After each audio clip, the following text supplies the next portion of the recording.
நம்ம சேனல்லேருந்து தொடர்ந்தாப்பலாம் நீங்கள் வீடியோக்களை பார்க்க நினச்சிங்கன்னா இதுவரை நம்ம சேனலை சப்ஸ்கிரைப் பண்ணுங்கள். கீழே பெல் சிம்பிள் இருக்கும், அதையும் கிளிக் பண்ணுங்கள். சரி, வாங்க நம்ம வீடியோக்குள்ளே போகலாம். வணக்கம் நண்பர்களே. ஒரு பெண் தனது ஒரே ஒரு மகனுடன் வாழ்ந்து வந்தாள். அவளுக்கு ஒரு கண் இல்லை. அவள் கணவன் திடீரென ஒரு நாள் இறந்து விட்டார். கணவரின் இறப்பிற்கு பின் அவளது வாழ்வின் ஒவ்வொரு நொடியும் தன் மகனின் எதிர்கால வாழ்வை குறித்து சிந்தனையாகவே இருந்தது. தன்னிடம் இருந்த சொத்துக்களில் ஒரு பகுதியை விற்று மகனை ஒரு நல்ல பள்ளியில் சேர்த்தாள். மீதி சொத்தை தனது மகனின் கல்வி தொடர்பான செலவுகளுக்கு தயார் செய்திருந்தால் அந்த அன்பு தாய். நல்ல ஒழுக்கமிக்க மகன், இரக்கமானவன், புத்திசாலி கூட. ஊரில் எல்லோரும் புகழும் வண்ணம் அவன் செயற்பாடுகள் இருந்தன. பரீட்சையில் முதல் தரத்தில் தேறினான். இந்த செய்தியை அறிந்த உடனே அந்த தாய் ஆவலுடன் பாடசாலை நோக்கி ஓடினாள். மகனின் வகுப்பறை எது என அறிந்து அங்கு சென்று அவனை வாரி அணைத்து முத்தமிட்டாள் அந்த அன்பு தாய். இறைவனை புகழ்ந்தாள். சந்தோஷத்துடன் வீடு வந்து அவனுக்கு பிடித்தமான உணவை தயாரிக்க ஆரம்பித்தாள். மகனின் வருகையை எதிர்பார்த்து வழிமேல் விழி வைத்து காத்திருந்தாள் அந்த அன்பு தாய். மகன் வந்தவுடன் ஆசையுடன் அருகில் சென்றாள். ஆனால் மகன் முகத்தை திருப்பி கொண்டான். ஏனென்று தெரியவில்லை. திடுக்கிட்டு போனாள் அந்த அன்பு தாய். தாயுடன் பேசவில்லை. நேராக அறைக்குள் சென்று படுத்து விட்டான். அவளுக்கு ஒன்றுமே புரியவில்லை. பதட்டத்துடன் ஓடிச் சென்று என்னவென்று கவலையுடன் கேட்டாள் அந்த அன்பு தாய். மகன் சொன்னான், நீ ஏன் என் பள்ளிக்கு வந்த? அங்கு அழகான பணக்காரர்கள் மட்டுமே வருவார்கள். நீயே குருடி. என் நண்பர்கள் என்னை குருடியின் மகன் என கூப்பிடுகின்றனர். இது பெரிய அவமானம், வெட்கமாக இருக்கின்றது. இதன் பின் நீ என் பள்ளிக்கூடம் பக்கமே வராத என கத்தினான் கோபமாக. அதிர்ச்சியானால் அந்த தாய். ஆனாலும் மகனின் சந்தோஷம் கருதி இனி அவ்வாறு நடக்காது என சத்தியம் செய்தாள் அந்த அன்பு தாய். இப்போது அவனது சுபாவம் மேலும் மாறுபட ஆரம்பித்தது.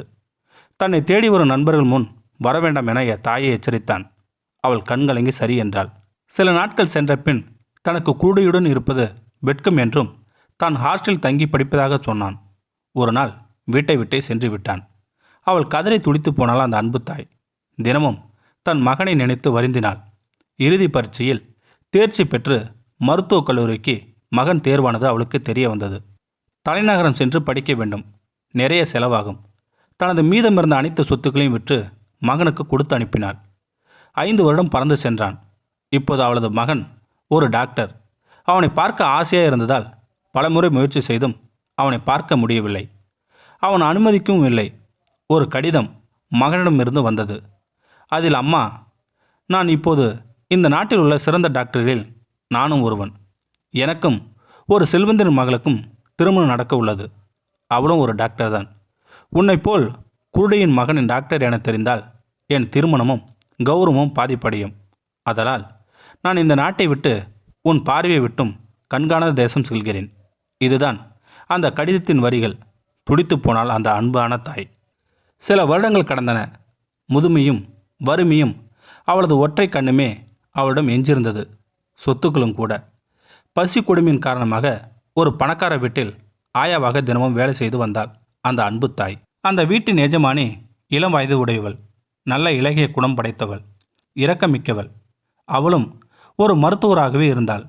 இந்த தாயே தனது தாயாக நேசித்து போதித்து வந்தாள். எல்லாம் நன்றாகவே நடந்தன. அவளது கணவன் அமெரிக்காவில் இருந்து திரும்பி வந்தான்.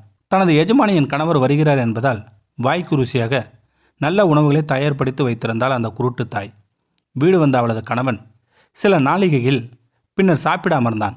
உணவை ஆசையாக வாயில் அள்ளி திணித்தான். திடீரென அவன் முகம் மாறியது. கருமை அவன் முகத்தில் சூழ்ந்து கொண்டது. சடாரென தனது மனைவியின் முகத்தை பார்த்து கேட்டான், இதனை நீதான் சமைத்தாயே என்று.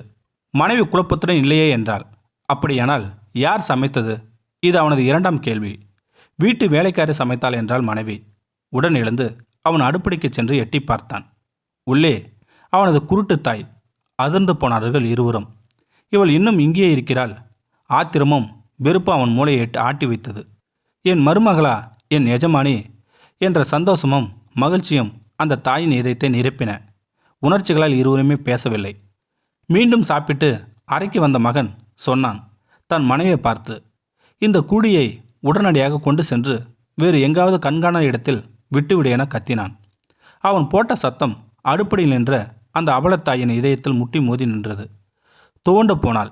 வாழ்க்கை இதற்கு பிறகு வாழ வேண்டாம் என எண்ணி கதறி அழுதாள் அந்த அன்பு தாய்.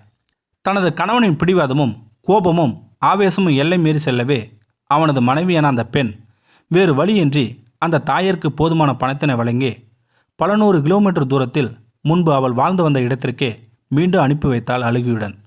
காலம் மீண்டும் வேகமாக ஓடியது. இப்போது அந்த மருத்துவரின் தலைமயிர்கள் பழுக்க ஆரம்பித்து விட்டன. உடல் பலம் சற்று சோர்ந்து போய்விட்டது. கணவனின் தொடரான சுயநலம், நன்றி மறுத்தல் போன்ற காரணங்களால் கருத்து மோதல் ஏற்பட்டு அந்த மருத்துவரின் மனைவியும் இவரை விவாகரத்து செய்துவிட்டு இன்னொரு மறுமணம் செய்து கொண்டாள் அந்த பெண். இப்போது வைத்திரிடம் பணத்தை தவிர வேறு எதுவும் இருக்கவில்லை. தனிமரமாக எதிர்காலங்கள் சூனியமான சூழ்நிலையில் ஆறுதலுக்கு கூட தலைவரிடம் யாருமின்றி தனிமரமாக நின்றான். மெல்ல மெல்லதான் தன் தாயிற்கு செய்த துரோகங்கள், அநியாயங்கள், நோகடிப்புகள் அவன் உள்ளத்தை உழுக்க ஆரம்பித்தன. ஒரு முறை நடு இரவில் எழும்பி அம்மா என கத்தி ஓவென அழும் அளவிற்கு அவனுக்கு தனது பாவங்கள் பாரம் புரிந்து போனது. ஒரு நாள் காலை அவன் தொலைபேசிற்கு ஒரு செய்தி வந்தது. அவனது தூரத்து உறவினர் ஒருவர் பேசினார். உன் தாய் தள்ளாத வயதில் மரணிக்கும் தருவாயில் இருக்கிறாள் என்பதே அந்த செய்தி. உடனடியாகவே அவன் தனது காரில் கிளம்பி தாய் இருக்கும் இடத்திற்கு சென்றான். அவன் சென்றபோது அவளது உயிர் பிரிந்து விட்டது. உயிர் போன நிலையில் அவளை கட்டிலில் கிடைத்து வைத்திருந்தனர். இப்போது அம்மா என கதறி அழுதான், கண்ணீர் விட்டான். தனது தாயின் உயிரற்ற உடலை நல்ல முறையில் அடக்கம் செய்து உதவினான். இப்போது ஒரு கடிதத்தை அவனது உறவுக்காரர் கொடுத்தார். தான் மறைந்த பின் மகன் வருவதாக இருந்தால் மட்டும் இக்கடிதத்தை கொடுக்குமாறு, இல்லையெனில் எரித்து விடுமாறு தாயார் கடைசி தருவாயில் வேண்டிக் கொண்டதாகவும் அவர் சொன்னார். பிரித்து படித்தான் அந்த அன்பு மகன்.